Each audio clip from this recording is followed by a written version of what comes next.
hockey season is almost upon us. What's it, like 51 days away or something like that? Pretty close. But what's more interesting is the last 40 games of the baseball regular season. Baseball? That's it. Yeah. So we'll see. I'm so excited for hockey season. Me too. I'm excited to get back to the Fortress and see the Knights play. We're down lower this season. We're closer. More stairs. Joy. Yeah, but less people in front of us. You know what I mean? Like, I would actually like to sit in that front row. You said we're on an aisle seat this year? Which is awesome. If we got the front row aisle seat, I'd be a happy camper. I would never complain. Yeah, that's fair. I mean, yeah, getting out of there takes a long time, but at the same time, if you think about it, we always leave. If you want to bail, let's say you're waiting till the last minute, 10 seconds left in the game, you stand up and you start going. You'll beat half the people. Yep. So, folks, we do this thing here, as our regular listeners will know. We do this thing. It's an Am I the Asshole segment. This one over here has curated this damn thing. She knows what it's all about. I have no idea what it's all about. She tried to tell me the subject so that I could figure out where to take us, but I didn't understand the subject even a little bit. So this is going to be interesting. What happens is she reads it. While she's reading it, if I need clarifications or if I want to interject something so I don't forget later, I do that. Most times I stay quiet till the end. Then I give you my opinion on who the asshole is, and then she gives you her opinion on who the asshole is, and we have a discussion. Stayed quiet to the end. Yeah, I have. And then we have a discussion about it. So that's where we stand. So let's do it. Am I the asshole for throwing my son and future in-laws out of a house that we own? Ready? You're all good? All right. My wife and I bought a 4-bedroom house in PA that my son lives in. Our son went to college in PA and wanted to stay in the area, so we bought the house as a second home. We live in New Jersey and commute into Manhattan for work. We figured that he would have a place to live and that we could visit every so often and spend some quality time together. We pay the taxes and services/maintenance on the house. Our son pays for his groceries and the house utilities. All was going well for a few years. Our son meets a girl and they get serious. We met her and she seems nice enough. They announce their engagement and she moves into the house with our son. Now for the problem, the wedding. We hold a little get-to-know-you barbecue at the PA house.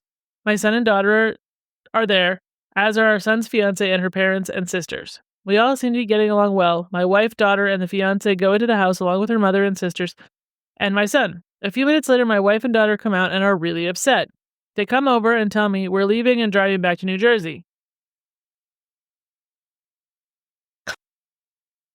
I try and find out what happened. Once we get back to New Jersey and they calm down enough, they tell me our son and his fiancé, along with her family, don't want us at the wedding. According to what I was told, we're not their kind of people.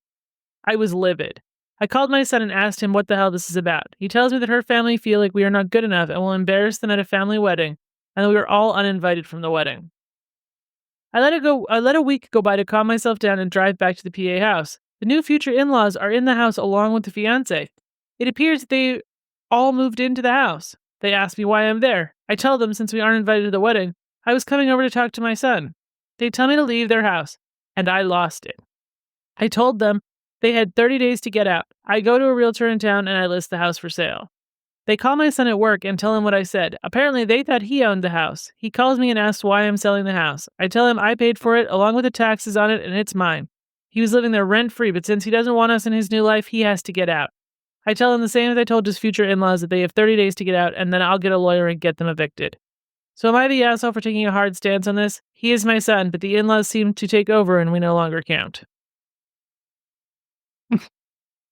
That one was sort of humorous. So I'm not sure if I missed this or if it just didn't explain, but who's paying for the wedding?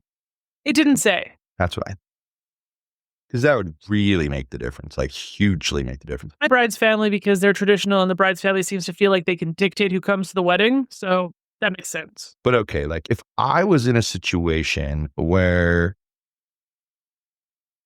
one of my children's spouse told them that before they even got married, that I'm not welcome at their wedding because I'm not their type of person, and they were living rent-free in my house, yeah, I'd probably throw them the hell out. Yeah. Because I don't think they deserve to live rent-free in a place that I'm providing if I'm not their kind of person. It's not like I'm their landlord and I'm asking them to invite me. I'm the father in this case of the groom. Groom, yeah. Well, in this case, Yeah, yes. But I'm sure. talking like in my case, one of my kids, it would be a bride or groom, and especially when, you expect your own kid to stick up for you. And he didn't And, sound like he stuck up for them at all. and I mean, this isn't exactly secret, but I mean, I was annoyed at my son's wedding because of how you and I and his sister got treated. I didn't like it one bit. And were there to be like a renewal of vows or whatever, you damn well better believe I'm going to make sure we get treated correctly. I mean, with that said, no, that person's not an asshole. I actually think that the son is the biggest asshole because he should be standing up to the family and fiance. And you know what I say? A lot of times guys will say, or women will say this too. Sorry, don't want to be sexist. Both sides do it. Well, I don't want to say anything because then you'll call off the wedding. Anyone who would call off a wedding because you stand up for your principles is not someone you should be marrying. So you should actually be glad that he would call off the wedding or she would call off the wedding. Well, and they didn't say that the fiance had an issue with his family. They said her parents did. Why the crap do I care what the parents think of the other I'm side's family? confused because I could have sworn it said my son, his fiance, and her parents don't want us there. They actually only said that his parents don't want them there because they're not his kind of people. And they didn't say anything about what the fiance felt about it. You're confusing me. Stop for a second. It's her family. I'm correct? Okay, you said his family twice, so I was very confused. Okay, all right. But then even then, like, why isn't the fiance saying anything about it? Exactly. She must agree. Same thing. Like, no one's standing up for these people. These people bent over backwards and did what, in my opinion, parents should never do. And, just gave them a place to live. I have no problem with a kid coming and living with me here in this house and not paying rent as long as they get groceries once in a while. Right. Keep the place clean. Cook. They can pay in other ways. I'm not going to charge them rent when they're living in my house. But if I buy the house next door to me and they go and live there, they're paying me rent. They're going to pay me fair rent too, by the way. I know a ton of people, when I went to college, a ton of people, their parents bought a condo or something in Lethbridge for them to live in while they went to school. Like a ton of them. And then as soon as they were finished school, I think a lot of parents gave them like 3-4 months to find a job. And then the rent started if they wanted to stay there. Nothing wrong with that. But in my opinion, if I'm giving them their own space to live, they got to pay for that. They got to pay something at least. Look at my situation when I went to college. My dad paid my rent. So that'd be kind of silly to buy a house and then charge me rent, but then pay the rent. Crazy. Yeah. Yeah. But your dad did something different that I actually agree with. And that was you had a choice. Work and go to school, or dad pays the rent and you go to school. I could have worked the whole time. But I think that from a parent's perspective, paying the rent was a small thing to do to make sure you did okay at school. And I mean, I would have paid the rent too. It's not like the rent was particularly expensive either. Let's be real. There are expenses we paid for my own kids, probably way longer than most normal people would. But I have my reasons why I'm okay with that.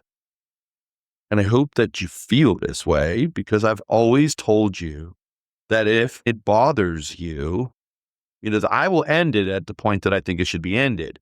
But if it bothers you and you want it ended sooner or you want to wait longer, or, you don't feel it's right to cut it off, I'll listen to what you have to say. It doesn't mean I'm going to do what you say, but I will definitely listen and discuss it with you and be open-minded. Well, it's our money at this point. Open-minded, I mean, but that's exactly the point. It's not even about, but it's not yes, it's our money, but that's not even the point. The point is showing you the respect that you've had enough, or no, I think you're being unfair, so you need to let it go longer. All those things can happen. And I have to show you the respect as a human being and as my partner to listen to what you say with an open mind, though. I can't stand people who say they're going to listen. And so they hear what you're saying, your processes, but do they really do anything with it? No, they were already made up, mind made up. I'm doing it this way anyway, whatever they say. That's not listening. I have to tell you something funny. I love funny things. When I was in college, I lived in a 3-bedroom, 1-bathroom upstairs of a house. Correct. Sometimes there was 2 of us there. Sometimes there was 3 of us there. Correct. The 3rd bedroom was like, couldn't even fit a double bed in it. How about that? Anyway, so my rent and utilities every single month was less than we paid for Mitchell's car insurance. Wow. Well, his car insurance is bleeping expensive. Yes. Totally. And he's not going to get a great break on it for like another 4 years. I know. Unfortunately, it's sad. It's really sad. But, I think in this case, family trumps everything else, and he should be standing up for his parents, not siding with the other parents. Do you remember when my brother's wedding came around and I was so absolutely livid with them that we almost didn't go to their wedding because they didn't try to make any kind of concessions so that my parents could go? I mean, my parents were invited, but they had the wedding in a completely different country and invited people who don't travel. Like, that's dumb. But I will give them credit. They made the effort to have a party in Canada that my parents could attend. And she got her wedding dress back on and they had a big party and it was great. But like, this is way worse. This is so much worse. Yeah. I don't blame him at all. I also wouldn't blame him if he didn't speak to his son for a hot minute. Yeah, that's a tricky one. Family, I don't know. For me, family just sits in a different place, especially your offspring. It just sits in a different place. I've never understood moms and dads who can 100% cut off their kid. Like, when shit happens, you learn to accept it because you have to. That doesn't mean you're happy with it. Yeah. I wish this person would have come back and given an update for like after they evicted this person, but they didn't. Or did they even go through with it? I hope so. I mean, I think that's absolutely ridiculous. I think at the very least they needed to go through with the eviction. I don't necessarily think they need to go through with the sale. Like if they bought it as a second home for themselves, but they need to at least have those people out of there. They could always rent it out to somebody else. But yeah, 100% they're not the asshole because, I mean, like we've been saying, they're the reasonable ones. They didn't really do anything wrong. They didn't do anything wrong at all. In fact, people are going to try to say, oh, they're throwing them out of their house. Well, it's not their house. It's parents' house, not the son's house. When I would guess 4 years of college, plus however many years it has been since college, that the son has lived in that house for at least 6 years. True, but here's what I'm going to say to you too. I kind of find it hilarious that whatever he was saying to them, they thought he owned that house. Right.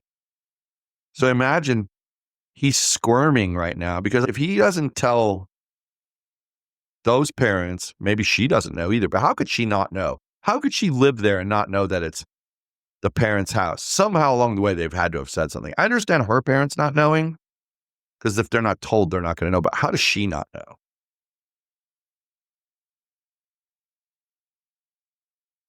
Oh no.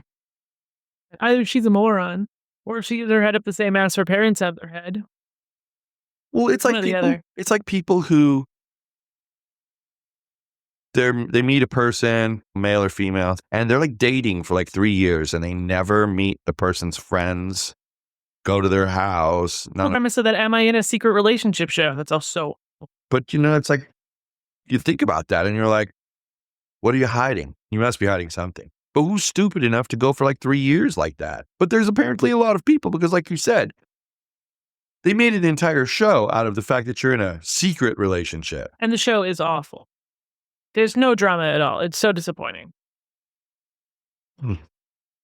One thing I'll say though, that show has a lot of potential if it was done correctly. Yeah, they actually picked people. It's not done. Well, yeah, they picked the wrong stories. Why are you not picking somebody who's hiding German heritage girl from his Jewish family? Like, bring me some actual drama, an actual reason you're hiding the relationship that causes drama. But that's like that 90 Day Fiancé one where she tells the dad before the guy gets her that the guy's from, Iraq.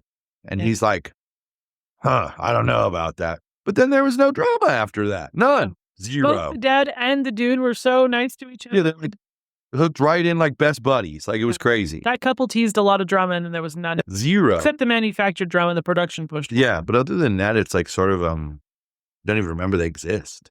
But I don't know, man. I think people have to get away from this thing that parents owe their children a place to live after they move out. Right. Because quite honestly, we owe you nothing when you move out. You moved owed them a out. place to live until they became an adult. And after that, Well, but I think you understand why I have that rule, that mindset about rent if they come move in here with me, is that we would be paying the same rent with them here or not. none of your children are entitled to dicks. But they need to do something like pick up some of the grocery costs because they are going to increase the electric bill. That kind of stuff goes up a little bit. And, they have to pick up the pace in different spots. But I have to point out something to you. None of your children are entitled dicks. And if one of them was, I don't think the same rule would apply to them. Well, no, you're right about that. You're absolutely right about it. Well, I mean, if they ever refused to chip in and do their part, right, it wouldn't fly. That's just not. But what I don't like is when parents do the whole, I'm only going to charge them $250 a month rent to teach them the importance of paying rent. Doesn't teach them jack shit. Teach them the importance of following through on your commitments. What are you going to commit to? What bills are you going to pay? Are you going to pay this bill and this bill? Cool. How often are you going to cook dinner? How often are you going grocery shopping where you pay? You commit to those things. Now you got to do it. That's the lesson that kids need to learn. I'll never forget, and then we can end this thing, but I'll never forget when Mitchell was little and he was playing baseball. And quite honestly, the baseball league that he was at was very political. A lot of the dads that coached also had like a club team that they were coaching. So like they were that type of people. And Mitchell got sick of it. He got sick of working hard and getting overlooked. And I have to say, the kid was right. He was right.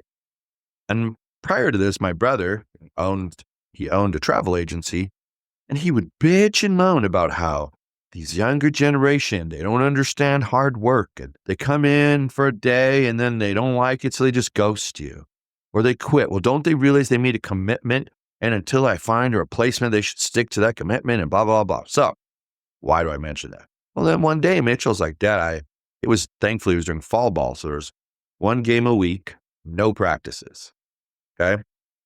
Now, of course, crazy coach would always throw in a practice. So I said, you don't want to play? All right. Here's the deal. 4 more games left. Got to go to the 4 games. You got to give it your all. There's also 4 practices.